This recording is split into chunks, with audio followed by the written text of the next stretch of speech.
Welcome Toysphere World of Toys CB350 Plus assembly video. Main body, handle, backrest, front wheel, front mudguard, wheel supporter stand, nut cap hardware, front axle, handle pin, charger. Start with the main body, connect the handle and main body wires. Align and insert the handle into position, insert the handle pin. Tighten with washer nut. Mount the front mudguard. Align the mudguard and tighten screws. Fix the front wheel to the handle. Insert the front axle. Secure with washer nut.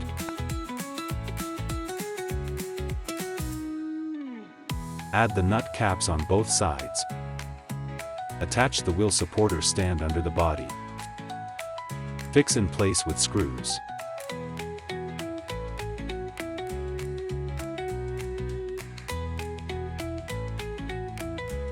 Unscrew and open the seat. Connect the battery wires as shown.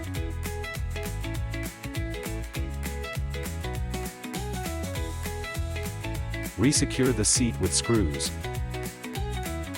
Attach the backrest to the rear. Charging port. Easily charge the battery when needed. Power button. Switch on, off with ease. Built-in music player. Enjoy fun tunes while riding. Forward/backward button. Accelerator pedal. Just press to move. Your CB350 Plus is ready to ride.